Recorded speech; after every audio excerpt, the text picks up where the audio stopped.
Assalamualaikum warahmatullahi wabarakatuh. Halo dulur sultan semua dimanapun Anda berada. Balik lagi nih, jumpa lagi bersama Tiwi dalam program yang inspiratif dan juga tentunya bisa memberikan motivasi untuk kita semua. Aduh Wi, kenapa sih kok programnya ini malam-malam nih, malam Jumat loh Wi, gitu ya kan? Nggak apa-apa, ini spesial, ini malam Jumat karena hari ini Tiwi mau ngebahas yang namanya kontrasepsi. Waduh, ya kan? Nah, kenapa bahas ini? Soalnya nih, dulur, kita kan masih berada di tengah pandemi. That's why nih, Tiwi juga lagi pakai yang namanya face shield dan tetap menjaga jarak, ya kan? Nah, di tengah COVID ini ternyata tidak hanya ekonomi, sosial, apalagi kesehatan yang terimbas, tapi juga berimbas kepada laju pertumbuhan penduduk di Indonesia yang konon kabarnya ini maju pesat nih ya kan, meningkat banyak angka ibu hamil dan juga bayi yang baru dilahirkan belakangan ini. Tapi benar gak ya? Terus juga harusnya solusinya seperti apa sih? Karena kabarnya kontrasepsi menjadi jalan alternatif atau jalan utama gitu untuk penyelesaian dari laju pertumbuhan penduduk yang cukup tinggi ini. Tapi kan kalau misalnya Tiwi yang ngomong kayaknya kurang capable gitu ya, kayaknya nggak bisa dipercaya. Nah makanya Tiwi sekarang akan berbincang bersama salah satu praktisi langsung. Ini ada Bidan Intan, Bindan lagi. Bidan Intan, assalamualaikum. Waalaikumsalam. Gimana kabarnya Bidan? Alhamdulillah. Bubid, gimana sih manggilnya? Bubid atau Ibu Intan atau Mbak Intan gitu? Manggilnya apa nih? Boleh Bidan Intan aja. Oh boleh, Bidan Intan deh ya. Oke, Bu, nanti kita bakalan ngobrol soal kontrasepsi di tengah pandemi ini. Ini soalnya menarik banget karena ternyata di tengah pandemi ini justru berimbas pada laju pertumbuhan penduduk yang cukup tinggi. Nanti kita akan bahas itu, tapi skip dulu ya, di-keep ini jawaban-jawaban segala macamnya ya, ditahan. Nah, dulur, selain itu juga ini penting banget. Karena juga belakangan ini karena banyak waktu yang dihabiskan di rumah, terus juga melalui media daring atau online, ini banyak anak-anak yang kemudian terpapar dari hal-hal yang sebenarnya kurang apa ya, yang sangat disayangkan gitu ya, agak-agak berbau negatif, bahkan ada beberapa yang terpapar kasus pornografi sampai dengan kepada tindak asusila.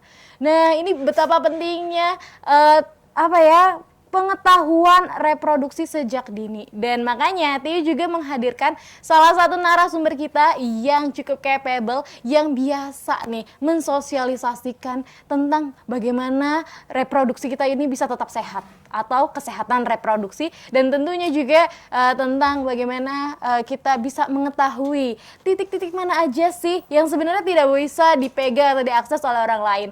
Kita sambut Mbak Saskia Nur Aini Jaya, salah satu duta genre ya. Iya.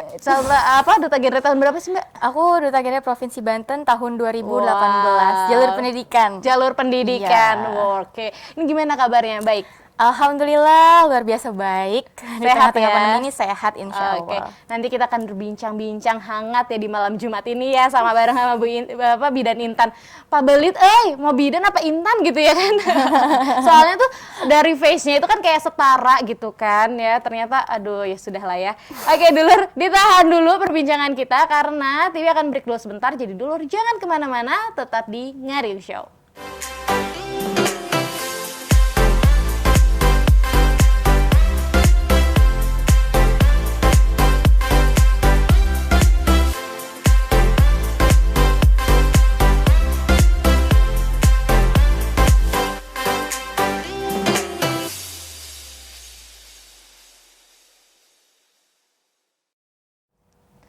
Halo dulur sultan dimanapun Anda berada. Tadi sudah disampaikan sama Tiwi ya di awal bahwa konon kabarnya nih laju pertumbuhan penduduk kita itu meningkat. Dan ini juga menjadi salah satu perhatian dari Badan Pusat Statistik, baik di pusat maupun juga di daerah. Nah ini Tiwi penasaran banget dengan kenyataan fakta di lapangan ini seperti apa, ya kan? Nah ini langsung saja kita tanya sama Bidan Intan langsung nih. Apakah benar nih ya Bu Bidan? Ini sebenarnya gimana sih dengan kabar-kabar ini apakah ini kabar burung atau emang benar adanya kalau jumlah ibu hamil menjadi naik ya kan, meningkat, terus anak-anak yang baru dilahirkan pun juga cukup tinggi gitu angkanya. Untuk data yang sekarang ada di rumah sakit sendiri, sebenarnya betul. Jadi semakin banyak ibu hamil muda maupun ibu yang melahirkan. Oke. Apalagi sejak pandemi ini, harus biasanya kan kita ngiranya malah menurun ya, malah kebalikannya. Ternyata malah menaik. karena mungkin di rumah aja itu kali ya, jadinya berproduksi ya. Oke. Ya selama bisa memproduksi para pelurus bangsa sih nggak masalah ya sebenarnya ya. Oke. Nah tapi sebelum kita jauh membahas ini kan kita akan bahas soal kontrasepsi ya, karena ini berkaitan banget sama hal yang apa ya, diharapkan bisa mengerem gitu ya laju pertumbuhan penduduk ini gitu, karena cukup bahaya juga kalau terjadi pelonjakan penduduk kependudukan gitu. Aku pengen mengenal Bidan Intan lebih dalam, boleh ya? Bidan nih sebelumnya nih, sebelum jadi bidan atau sebelum memilih profesi ini boleh diceritain nggak sih kok bisa atau apa yang memotivasi bidan untuk menjadi seorang bidan? Kalau saya pribadi sendiri ya, bidan itu kan dari kata midwifery. Midwifery itu pendamping wanita. Jadi kalau dari saya sendiri, saya itu wanita. Kalau bidan kan pendamping wanita. Jadi lebih ke gimana sih aku jadi jadi biar bisa mendampingi perempuan gitu kan, woman support woman gitu ya kan, perempuan dukung perempuan. Ada istilah itu sih sekarang, kan? woman support woman. Bener, bukan lagi perempuan adalah musuhnya perempuan ya. Bukan menjatuhkan tapi saling mensupport gitu. Mungkin salah satunya dengan adanya bidan ini kali ya. Dan memang bidan juga pekerjaan yang mulia ya. Iya, betul. Mungkin ingin mengambil kemuliaan dan keberkahan. Wah, tepuk tangan dulu dong. Salut sih sama para bidan di luar sana, salah satunya sama Bidan Intan. Nah, bidan tapi udah berapa lama sih menjadi seorang, mengambil profesi sebagai bidan nih? Sudah berapa lama? Kalau saya sih baru 2 tahun ya, mau jalan ke 3 tahun. Oke, lama banget. Saya masih fresh graduate gitu, baru lulus 2018 kemarin. Wow, pantesan masih muda banget ya. Iya, masih belum terlalu banyak sih pengalamannya. Oke, berarti memang kalau misalnya kita kembali lagi ke topik, sesuai data yang ada di rumah sakit, kebetulan dokter lagi, kebetulan Bidan Intan sendiri bertugas di Rumah Sakit Ibu dan Anak Budi Asih ya, Budi Asih Kota Serang. Nah, menurut data dari rumah sakit sendiri, ya ada apa Bapak? Oke, ini ada tetangga. Oke, nah ini juga Tiwi penasaran banget karena memang menurut data rumah sakit ternyata yang sudah disampaikan juga oleh Bidan Intan, ini ternyata memang meningkat benar adanya ya, jadi bukan kabar burung lagi ya Bidan ya. Aduh, ini kalau dokter kan ngomongnya dok ya, kalau bidan bid, masa bid gitu sih. Oke, nah ini yang menarik lagi adalah ada juga yang melemparkan statement bahwa kontrasepsi adalah atau merupakan jalan utama untuk menekan laju pertumbuhan penduduk. Nah itu gimana nih kalau menurut Bidan Intan sendiri? Seperti yang kita tahu ya, sekarang kan kita lagi ada pandemi kayak gini.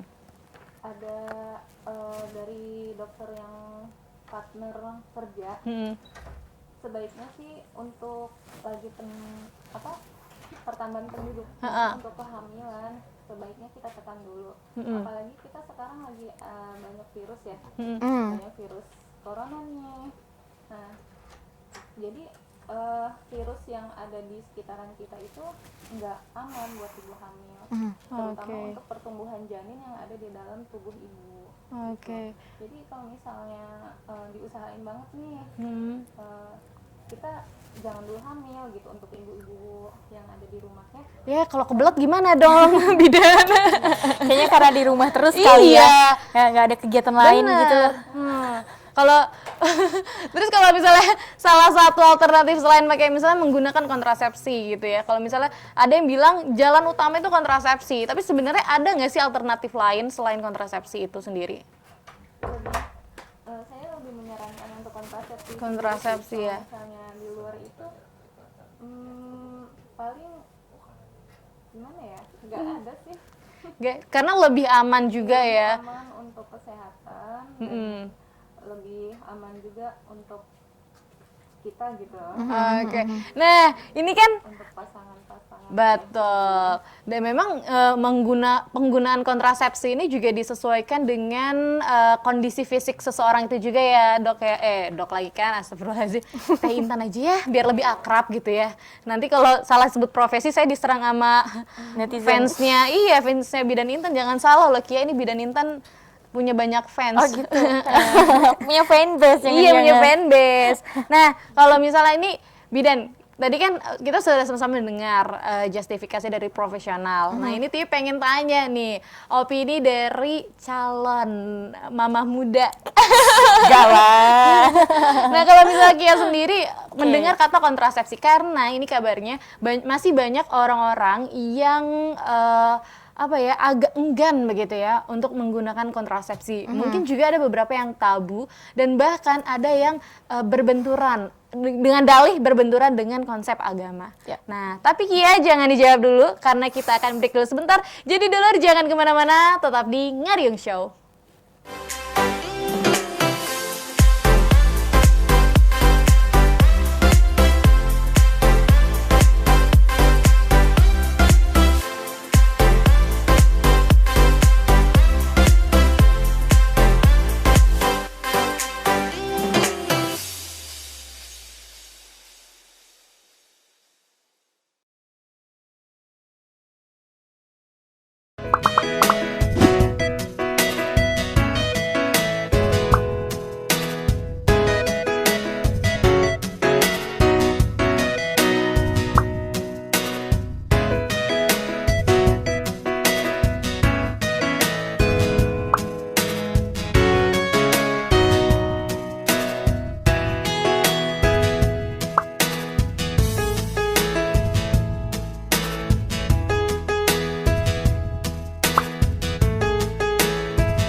Sultan dimanapun Anda berada, masih bersama Tiwi dan juga ada Bidan Intan, atau sekarang Tiwi mau manggilnya Teh Intan aja biar lebih akrab juga ya, biar lebih hangat seperti malam ini gitu ya kan. Dan juga ada Neng Kia nih, aku biasa manggilnya Neng Kia nih, Neng Duta ini ya, Bu Duta.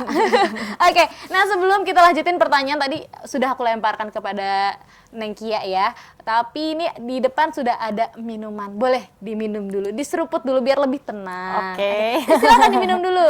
Iya, Bu iya, Bidan, ayo minum, ayo. Emang sayangnya lagi aus juga gitu, ini agak diangkat sedikit ya, emang agak repot ya. Diangkat dulu. Anget juga ya ini, enak Anget kayaknya. memang, ini teh sultan. Menambah kehangatan. Iya, sekali seruput bisa jadi apa, Nana? Orang kaya. Oh, gitu. serius nih? Iya, coba dulu. Bismillah ya. Nah, udah belum merasa jadi hawa-hawa orang kaya, udah dapat belum? Dapat lah dikit. Dapat dikit ya. Ini tehnya mewah, ngambil langsung dari gurun pasir. Oh gitu. Iya. Halu ya memang.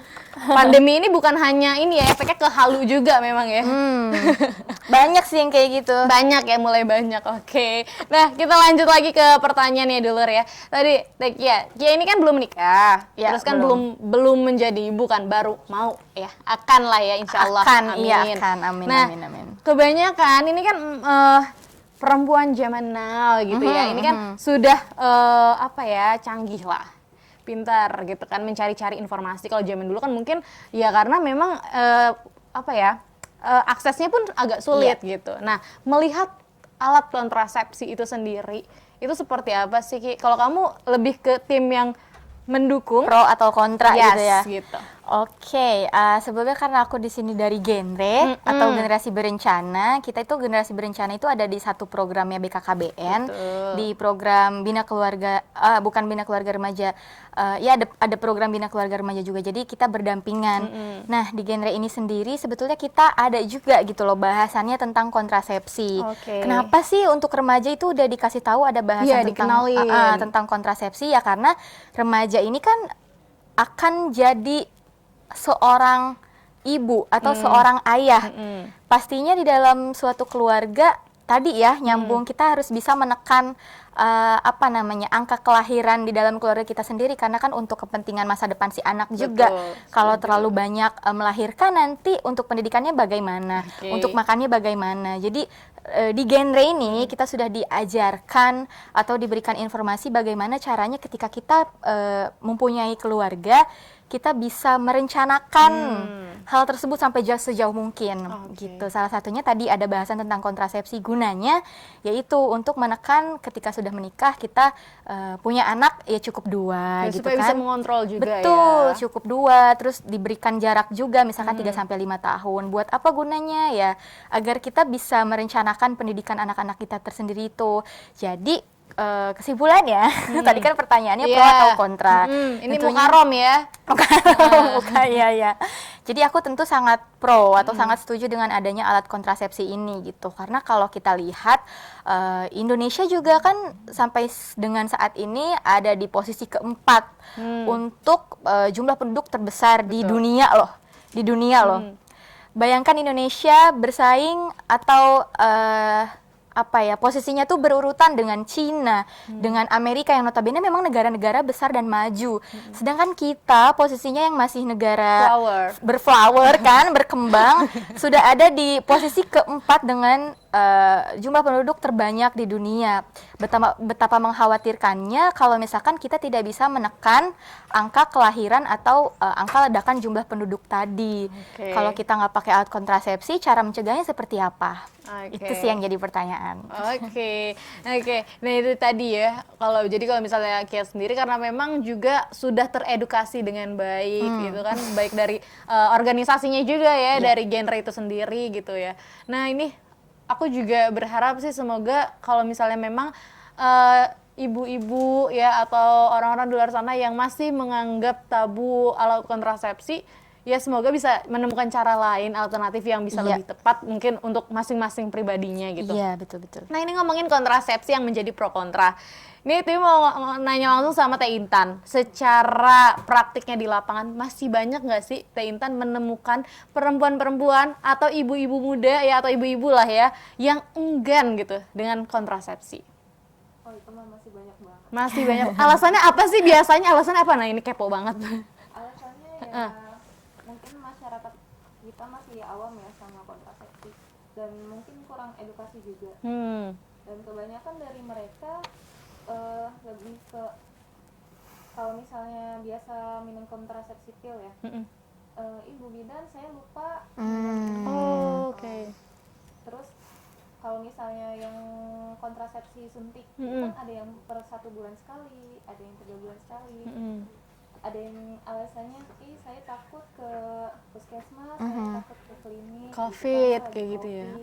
Terus iya lupa harusnya seminggu yang lalu, terus terlambat, ternyata udah terlanjur duluan, kayak gitu. Oke, jadi kebanyakan kayak gitu ya. Tapi sebenarnya ada efek sampingkah dari si kontrasepsi ini? Sebenarnya apa sih yang bikin mereka enggan gitu? Kalau untuk mereka enggan untuk pakai kontrasepsi, mungkin ada beberapa yang menurut kepercayaan masing-masing ya. Ada yang nggak boleh pakai kontrasepsi, ada yang dia takut gendut, takut apa, Jerawat kayak gitu ya. jerawat, gitu. Oke, karena memang efek sampingnya sebenarnya bermacam-macam. Efek sampingnya sebenarnya setiap orang beda-beda. Itu sesuai sama hormon masing-masing. Tapi hal itu bisa dihindari nggak sih, Bu? Sampai bukan jadinya. Bisa dihindari nggak sih, Teh? Misalnya kayak aku nih pergi misalnya nemuin bidan Intan gitu kan, nemuin Teteh. Teh, aku pengen ini nih pakai kontrasepsi misalnya sewaktu-waktu aku nanti udah nikah gitu. Tapi kira-kira apa yang cocok ya? Aku nggak pengen gendut, itu bisa nggak dideteksi seperti itu? Itu opsional. Oke. Jadi kita kebutuhannya kayak gimana? Mau pakai kontrasepsinya yang jangka panjang atau jangka pendek? Mau yang hormonal atau non hormonal ya? Jadi itu ada pilihannya. Oke. Apa yang membedakan si hormonal dan non hormonal itu sih, Teh? Kalau hormonal itu lebih mempengaruhi ke hormon perempuan. Kan perempuan itu punya 2 hormon yang dominan ya. Iya. Ada estrogen dan progesteron. Nah, salah satu kontrasepsi yang hormonal itu kayak pil KB, suntik, sama implan. Itu mempengaruhi setiap wanita. Jadi wanita itu punya masing-masing komposisi estrogen dan progesteron yang berbeda. Beda-beda ya. Dan that's why efek sampingnya tuh beda-beda juga gitu ya. Beda-beda. Ada yang dia mungkin bilang nggak cocok pakai suntik 1 bulan, ada yang bilang cocok. Tapi itu balik lagi ke orangnya masing-masing. Oke. Nah, ini Tiwi penasaran banget nih. Sejauh Teteh melangkah di lapangan, asik. Bahasanya lebay banget. Nah, pada saat praktik nih, apakah Teteh pernah menemukan keluhan? Pasti dong, keluhan pasti ya, namanya manusia pasti ada masalahnya. Cuma aku penasaran banget keluhan-keluhan apa yang kemudian lebih banyak timbul di tengah pandemi ini dari perempuan-perempuan atau mungkin ibu-ibu hamil. Kalau untuk saat ini sebenarnya kalau keluhan-keluhan itu banyak ibu hamil muda yang dia kehilangan janinnya. Kenapa bisa begitu di tengah pandemi nih? Di tengah pandemi ini. Bukan maksudnya secara kebetulan atau memang ada sangkut pautnya dengan pandemi? Kalau dari data yang kita ambil sebelum pandemi ini nggak sebanyak sekarang. Dan kebetulan sekarang itu banyak kelahiran dengan kurang ada yang abnormal gitu. Bayinya ada yang kurang cacat. Iya. Ya kurang sempurna lah untuk kita biasa gitu kan. Iya. Itu salah satu penyebabnya tuh apa sih sebenarnya? Apakah mungkin gini, mungkin nggak, kalau misalnya ini cocok logis sih sebenarnya, silahkan dikoreksi sebenarnya ya. Ini kan kita lagi di pandemi, ini semua orang pasti sedang bersusah payah, mengalami kesulitan, semuanya pasti, karena semua sektor kena. Nah, apakah memang ada sangkut pautnya, misalnya mungkin keadaan ekonominya menurun, akhirnya asupan gizi untuk ibu hamil dan janinnya itu menjadi juga terpengaruh begitu. Gimana sih Kalau menurut pandangan Teh Intan sendiri? Jadi kalau misalnya untuk kelahiran yang dia nggak di dalam batas normal kayak gitu, salah satu ini efek sampingnya dari dia kan kita kalau ibu hamil nggak dengan keluhan benar-benar dengan keluhan yang mendadak gitu atau darurat banget, nggak disarankan untuk datang ke fasilitas kesehatan. Kalau misalnya kontrol biasa bisalah di rumah aja kayak gitu kan. Nah banyak juga yang karena takut dia untuk kontrol ke rumah sakit atau puskesmas atau Klinik. bidan kayak gitu, karena mereka takut gitu. Udahlah nggak usah periksa, nggak usah apa, tanpa dia mempedulikan aku hamil nih, aku harus memenuhi kebutuhan gizi aku sama Janin. anak aku yang ada di dalam perut nih. Jadi karena Parno ya, kita juga maksudnya buat keluar juga takut kan ya, apalagi ibu hamil yang lebih rentan, yang kalau misalnya daya tahan tubuhnya tuh nggak sekuat kita yang biasa gitu, yang nggak hamil. Kayak vitamin hamil kan beberapa juga ada yang suka lupa kayak gitu, minum vitamin hamil, terus untuk kebutuhan gizinya. Ada yang beberapa yang lebih suka makan instan aja, jadi takutlah ke tempat itu, mending GoFood aja atau apa gitu kan, daripada dianya pergi sendiri ke situ gitu. Terus kalau misalnya untuk yang kehamilan muda yang tidak diinginkan ya, kalau dianalogikan ke virus corona yang sekarang lagi beredar ini, gini deh, kalau dianalogikan virus tokso aja bisa bikin bayi keguguran, cacat dan lain-lain. Apalagi ini virus corona, cuma masih belum terbukti ya. Hanya kebetulan aja waktu corona ini datanya lebih meningkat. Jadi lebih meningkat. Jadi belum ada justifikasi secara profesional untuk hal itu ya. Oke. Nah, Harus dalami, diteliti lagi juga ya. Oke, dulu ini juga penasaran nih. Ti masih ke Ibu Bidan dulu ya, Nengkia ya, sabar ya. Slow. Kalau misal kamu udah menikah, nanti aku ini deh, aku obrol. Bercanda. Oke, Teh Intan, karena ini Teh Intan kan ada di lapangan ya. Betul. Jadi kita sama-sama belajar lah. Ini penasaran aja sih, kalau sekarang itu kan sebenarnya kan tadi udah dijawab ya, kalau ternyata memang laju pertumbuhan penduduk itu ya ternyata memang cukup tinggi gitu, mulai dari ibu hamil dan bayi yang dilahirkan gitu. Nah aku penasaran, apa ya, ini masih banyak nggak sih pasutri yang datang atau mungkin ibu-ibu muda, mama-mama muda gitu ya, datang mengunjungi rumah sakit untuk berkonsultasi. Nah, konsultasinya tentang apa? Itu pertanyaannya. Apakah tentang kontrasepsi atau tentang cek kehamilan? Tapi jangan dijawab dulu. Dulu penasaran kan? Kita keep dulu jawabannya Bidan nih, biar rehat dulu sejenak karena kita akan break. Jangan kemana-mana, tetap di Ngariung Show.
berada masih bersama Tiwi dan juga ada Bidan Intan dan juga ada Neng Kia nih, Duta Genre 2018.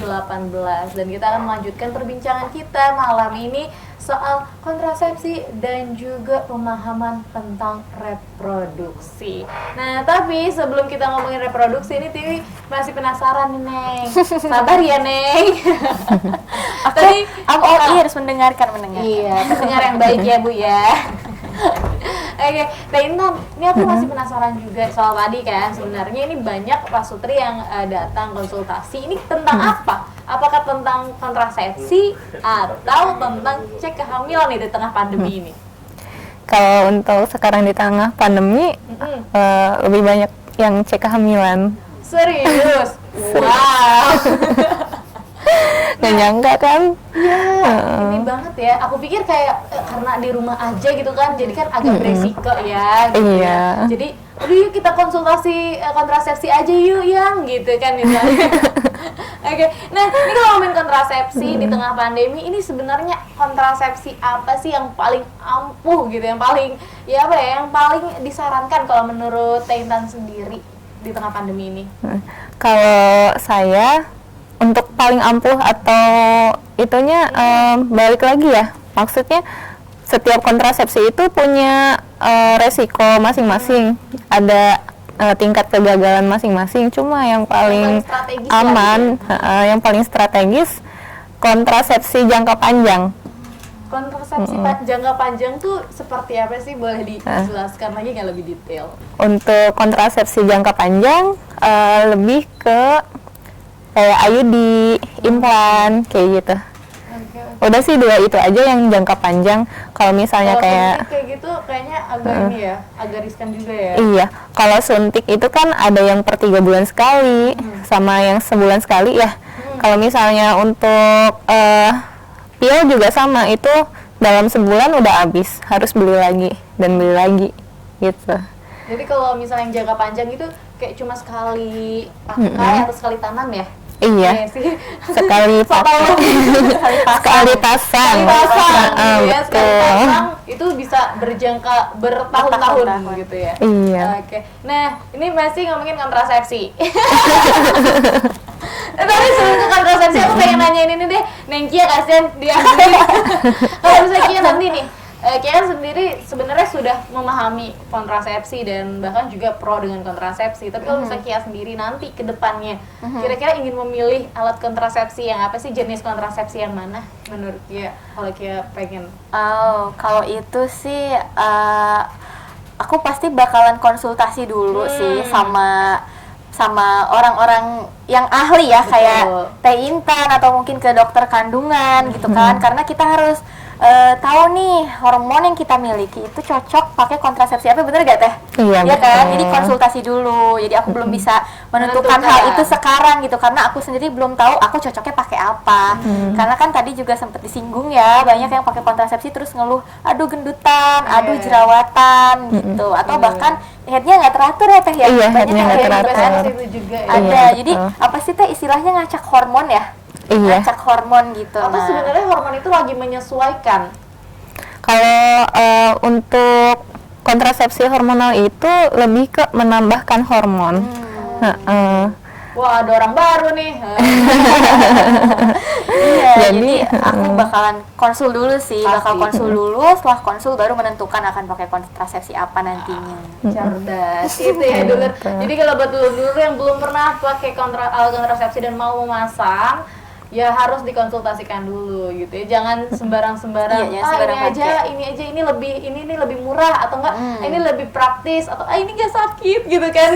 Ya kan banyak juga nggak sih yang kayak mikirnya aduh pakai kontrasepsi itu sakit gitu-gitu, apa disuntik atau pasang implan dan lain sebagainya kayak gitu kan, pasti ada aja yang aduh ngeri. Kalau Tiwi pribadi sih gitu ngebayang kontrasepsi tuh aduh mengerikan gitu rasanya, tapi ternyata tidak ya.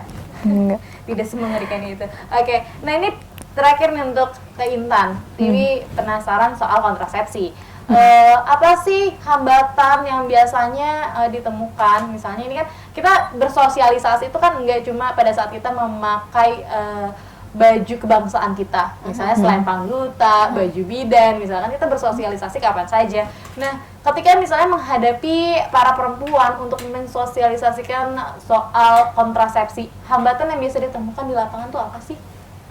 Hambatan yang ditemukan di lapangan itu seperti masih gimana ya, masyarakat awam itu ada yang kalau misalnya yang berpendidikan kayak kita ya udah ya mengerti gitu, dan dia seperti yang Teh Kia bilang tadi kan, konsultasi untuk memilih ini itu. Ada juga yang dia tuh malah karena walaupun udah diedukasi tapi kan setiap orang beda-beda yang menyerap informasinya,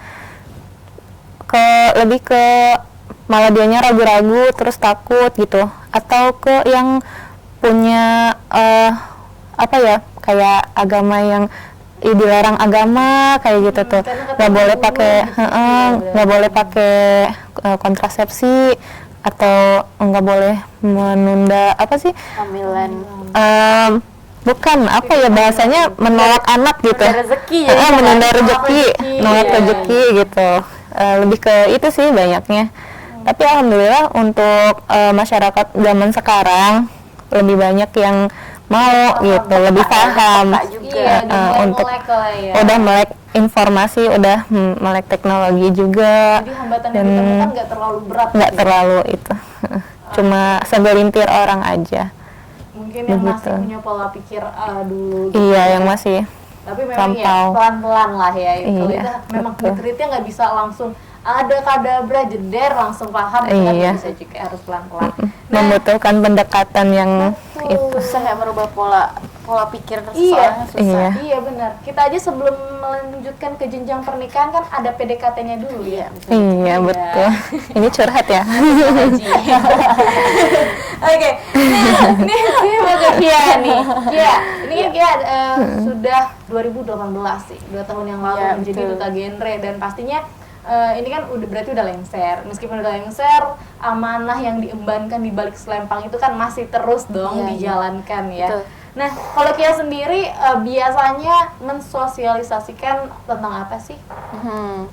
Tadi betul ya, karena di genre sendiri, apalagi di genre Banten, kita tuh punya prinsip yang dipegang. Jadi setahun menjabat, seumur hidup menginspirasi.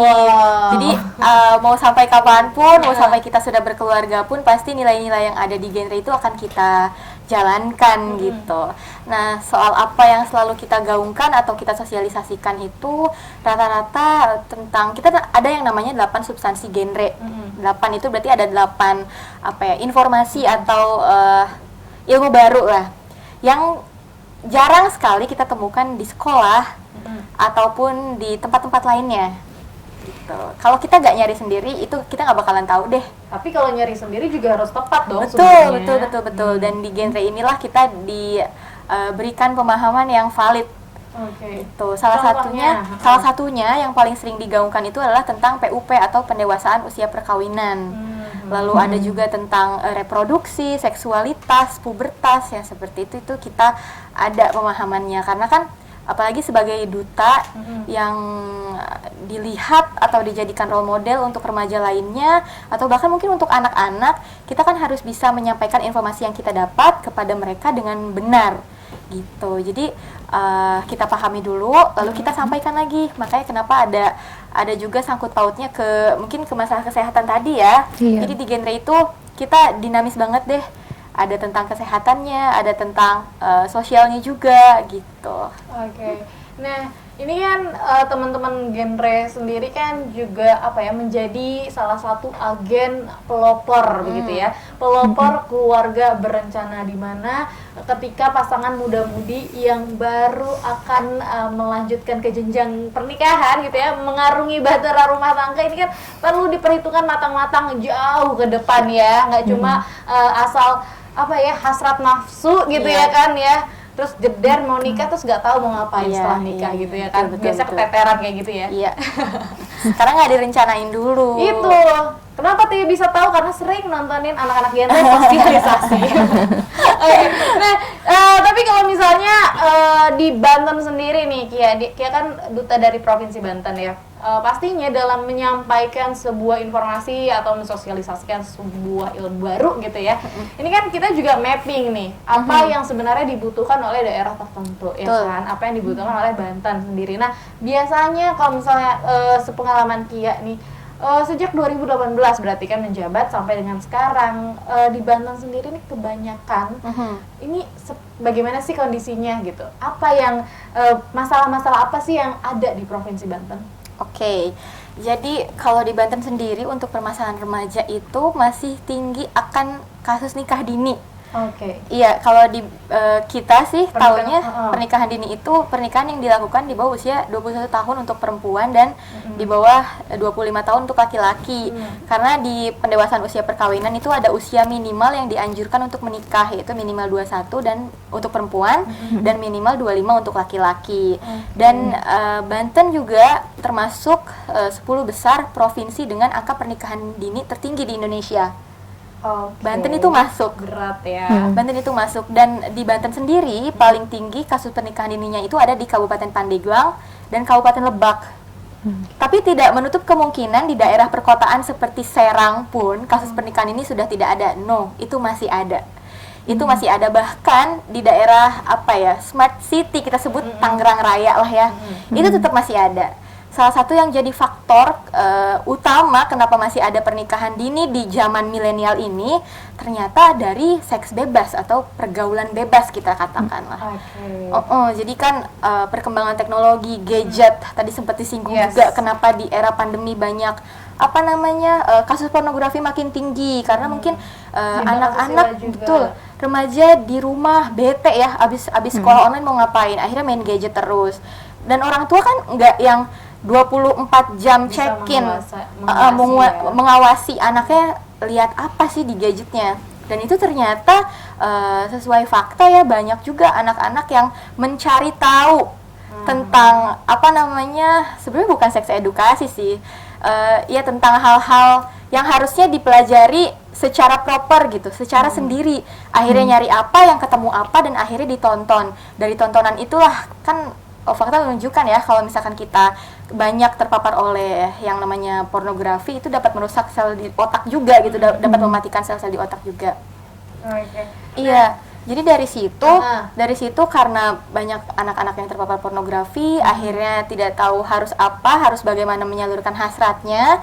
Jadi mereka banyak yang apa namanya melakukan seks di luar nikah, dan seks akhirnya sebelum terjadilah usia dini itu. Jadi masih usia sekolah, masih SMP, masih SMA, yang harusnya masih belajar, tiba-tiba apa namanya kita sebut MBA ya lah. Married by accident gitu. Jadi putus sekolah dan harus menikah pada usia di bawah 20 tahun.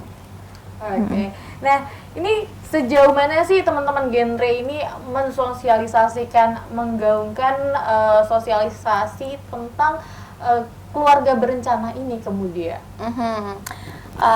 Kalau genre sendiri sih, alhamdulillah sejauh ini aku merasa ya, karena udah 2 tahun lebih ada di dunia ini, kita sangat berperan aktif untuk mensosialisasikan bahaya nikah dini, usia minimal untuk menikah itu berapa. Lebih ke remaja-remaja dan anak sekolah ya. Betul. Karena kan dari remaja untuk remaja ceritanya. Konselor sebaya gitu ya. Iya, konselor sebaya, ya. pendidik sebaya. Kita sering ke sekolah-sekolah yang ada di Provinsi Banten.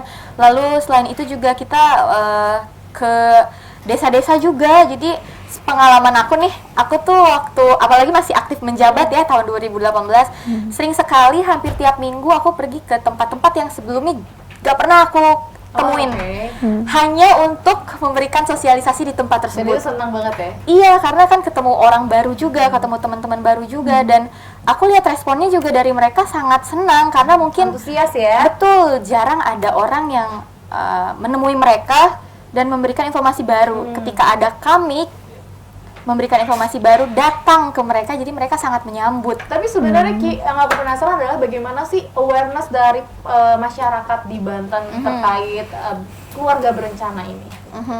Jadi kalau awarenessnya itu sih, tingkat kesadarannya ini berapa persen kalau boleh dibilang? Kalau dipresentasikan agak sulit ya. Agak sulit atau karena cukup tinggi kah, atau cukup rendah kah, atau ada di rata-rata di tengah-tengah? kayaknya hampir seimbang, karena sejauh ini masyarakat di Provinsi Banten itu kebagi dua. Ada yang sudah melek akan apa ya namanya, akan perkembangan zaman, dan ada yang masih memiliki pikiran zaman old lah ya, katakanlah. Jadi orang-orang yang sudah melek akan perkembangan zaman biasanya gampang untuk menerima misalkan adanya kontrasepsi, adanya anjuran untuk minimal menikah pada usia sekian dan sekian, tapi ada juga yang menolak. Jadi aku kurang bisa mempresentasikan ya. berapa persen awareness itu gitu, karena ya itu masyarakat Banten terbagi dua, ada yang sudah melek dan ada yang belum.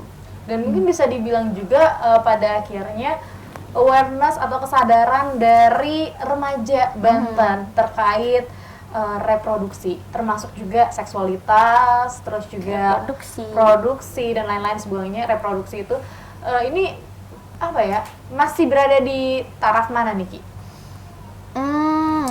Katakanlah kalau tarafnya rendah, tinggi, dan sedang. Yes.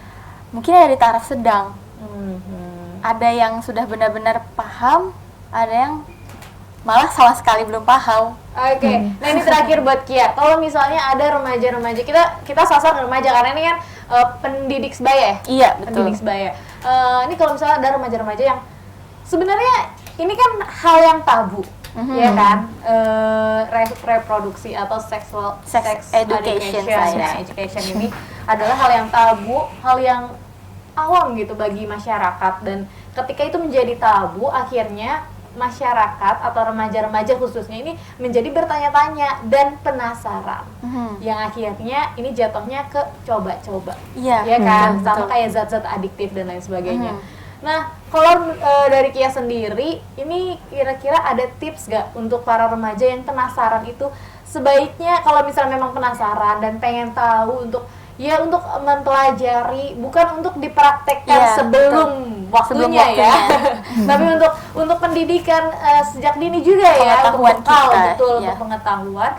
Ini lebih baik kemana sih Ki? Karena kan mungkin ada orang tuanya yang kayak ketika ditanya jadinya canggung, awkward gitu ya, nggak bisa jawab atau gimana. Nah kalau misalnya Kia sendiri nih sebagai pendidik sebaya, bisa menyarankan atau memberikan tips nggak untuk teman-teman atau dulur-dulur di luar sana? Oke, jadi kalau untuk teman-teman remaja nih atau dulur-dulur remaja di seluruh Provinsi Banten, kalau memang ingin mengetahui atau mendapatkan informasi yang valid tentang kesehatan reproduksi, tentang sex education, tentang seksualitas dan segala macam, itu bisa langsung ya, karena kan kita di genre itu ada juga kelompoknya atau PIKR, Pusat Informasi Konseling Remaja, dan ini biasanya terdapat di sekolah-sekolah. Jadi untuk teman-teman yang masih ada di usia sekolah, coba deh dicari di sekolahnya ada nggak kelompok PIKR-nya. Oke, so ada dipotong nih Ki.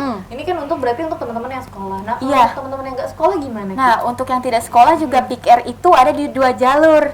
Ada di pendidikan dan di jalur masyarakat. Untuk di jalur masyarakat biasanya PIKR ada di kalangan Karang Taruna atau organisasi remaja, organisasi remaja yang ada di masyarakat, misalkan di kecamatan atau di kelurahan gitu. Coba tuh dicari ada nggak di sekitar rumahnya PIKR. Kalau ada, boleh langsung ditemui anggota-anggotanya atau pengurus aktifnya, lalu ditanya lah, di sini tuh belajar apa sih? Coba dong aku ikutan, pengen belajar gitu. Atau kalau teman-teman lebih pengen di HP atau secara online aja, boleh langsung situsnya? Iya, boleh langsung.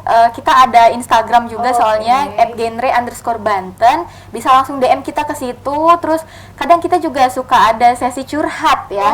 Misalkan ada yang mau curhat apa nih gitu. Boleh banget untuk mencurahkan kekhawatirannya atau pengen curhat apa ke DM Instagram kita, dan nanti akan kita jawab. Tapi bukan sama Mama Dedeh ya. Curhat dong ya gitu. Oke. Nah, untuk Bidan Intan nih terakhir. Bidan, ini kan kita dari tadi ngomongin soal kontrasepsi yang kayaknya nih lebih condong ke arah perempuannya aja nih. Nah, kayaknya agak kurang adil gitu ya kan. Kalau misalnya masa cuma perempuan doang, masa cuma ibu doang nih, peran laki-lakinya gimana nih? Peran bapak ini seperti apa? Kalau nggak salah ada program yang namanya Bapak Ber-KB atau aku lupa deh bahasanya seperti apa, tapi laki-laki pun bisa ber-KB. Nah itu maksudnya gimana? Mungkin bisa jadi sekaligus closing statement untuk hari ini. Iya, kalau untuk laki-laki bisa juga untuk ber-KB ya. Jadi nggak cuma perempuan aja yang ber-KB, karena ya udah cukup banyak lah perempuan yang berperan. Ini saatnya laki-laki untuk mendukung perempuan untuk itu, salah satunya dengan ber-KB. Laki-laki juga bisa ber-KB dengan maaf ya, namanya kondom. Jadi Termasuk alat kontrasepsi juga. iya, ya? itu termasuk alat kontrasepsi. Jadi untuk kondom itu adalah salah satu kontrasepsi untuk laki-laki. Ada juga kontrasepsi yang untuk permanen ya. Cuma itu enggak disarankan untuk pasangan usia subur. Oke, terima kasih ya Bu Bidan, terus Ibu Duta, Nengkia. Nah, ini dulu juga mungkin benar nggak ya kalau misalnya bapak ber-KB itu juga artinya mereka menjadi seorang laki-laki yang siaga, laki-laki yang bisa mendukung peran perempuan untuk untuk menjalankan perannya ya demi menghambat nih laju pertumbuhan penduduk yang kemudian melesat begitu saja ya menjadi tinggi gitu. Jadi mendukung program perempuan yang sedang ber-KB. Seperti kayaknya laki-laki siaga kalau misalnya ibu mau hamil melahirkan kayak gitu kali ya, bisa dibilang kayak gitu juga ya Bu Bidan ya. Oke dulur, itu tadi perbincangan Tiwi bersama Bidan Intan dan juga Kia ya, atau Neng Kia atau Bu Duta bersama Neng Kia, Duta Genre 2018. Terima kasih banyak ya dulur, ini aduh banyak sekali hal-hal baru yang bisa Tiwi petik, semoga dulur juga. Dan mohon maaf ini kenapa kok Tiwi bisa bergeser sih ya, karena spesial lah, udah anggap saja begitu.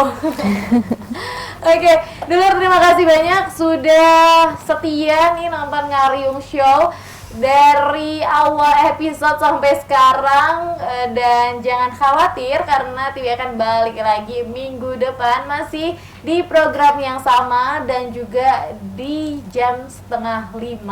Dan dulur Tiwi juga gak akan bosan-bosan nih ngingetin untuk terus follow, terus juga di subscribe dan di share kanal-kanal YouTube, website, dan account fanpage Facebook kita serta Instagram kita di sultantv.co. Terima kasih banyak, mohon maaf kalau bisa ada hal-hal yang kurang berkenan. Terakhir kata, wabillahi taufiq wal hidayah, wassalamualaikum warahmatullahi wabarakatuh. Sampai jumpa minggu depan.